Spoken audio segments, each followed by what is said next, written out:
স্বপ্নটা আসলে হাতের কাছে চলে এসেছে, এটা অনেক বড় একটা ব্যাপার। আমি ইমোশনাল হয়ে যেতাম, আমি কাঁদতাম বসে বসে।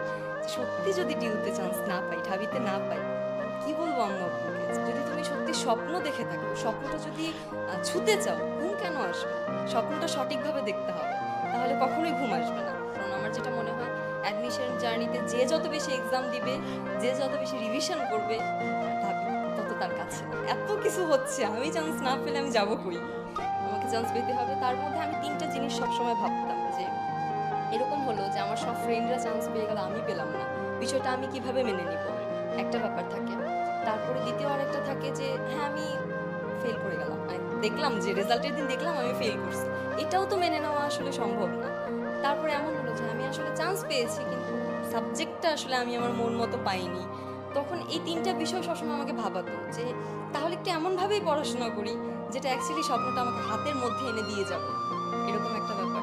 এই ভেবে অনেক পড়তাম, অনেকটাই পড়ার চেষ্টা করতাম।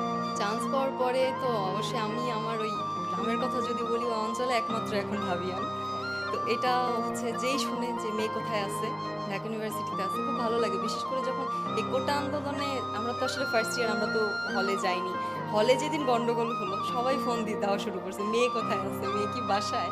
এই জিনিসটা আমার খুব ভালো লাগতো তখন, যে আসলে খোঁজ নিচ্ছে।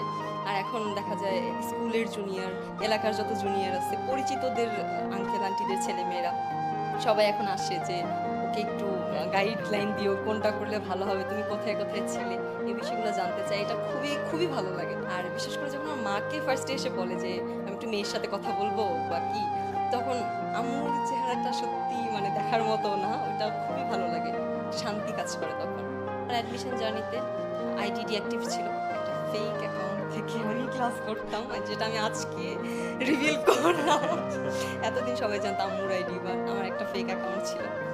তো সেখান থেকে আমি মূলত এডুকেশনাল ক্লাসগুলো করতাম। তখন ফ্রেন্ডদের সাথে সেরকম কানেকশন ছিল না। আমার ফ্রেন্ডরাও খুব পড়াশোনা করতো, ফ্রেন্ডরাও কখনো এই মেসেজ দিস না কেন, ওরাও এগুলোর থেকে অনেকটা দূরে ছিল, এই জন্য ওরাও চান্স পেয়েছে আজকে। তো এই জায়গাটা থেকে দূরে থাকবা। যে ফ্রেন্ড দেখবা যে 2 দিন কথা বলো না, দেখে খুব বাজে বাজে কথা বলতেছে মেসেঞ্জারে এসে, এরকম ফ্রেন্ড থেকে দূরে থাকাটাই ভালো, অন্তত অ্যাডমিশন জার্নিতে। কারণ চান্স পেলে সে যদি না পায়, সে এমনিও তোমার থেকে দূরে সরে যাবে। অনেকে আছে ফোনে এত বেশি অ্যাডিক্টেড হয়ে যায়। হ্যাঁ, অবশ্যই ফোন চালাও, ব্যাপার না, কিন্তু সেটা যেন আসলে পড়াশোনার ক্ষতি না করে। বন্ধুত্ব অবশ্যই থাকবে, কিন্তু সেটা যেন পড়াশোনার ক্ষতি না করে।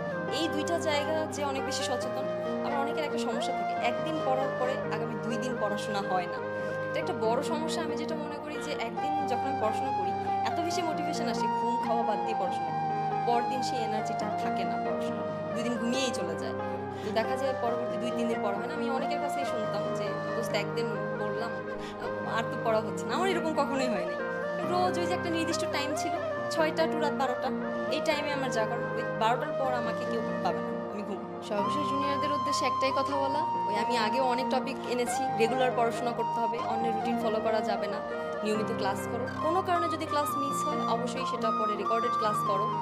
আর যারা এখনো কোচিং সেন্টার চুজ করতে পারো নাই, তাদের একটু সময় আছে হাতে, কম বেশি একটু বাছাই করো, এডুকেশনের ক্লাসগুলো করো। আর সবশেষে এই সময়টা এত সব দিকে না জড়িয়ে একটু পড়াশোনার মধ্যে থাকো, ইনশাল্লাহ তোমাদের সাথে ক্যাম্পাসে দেখা হবে।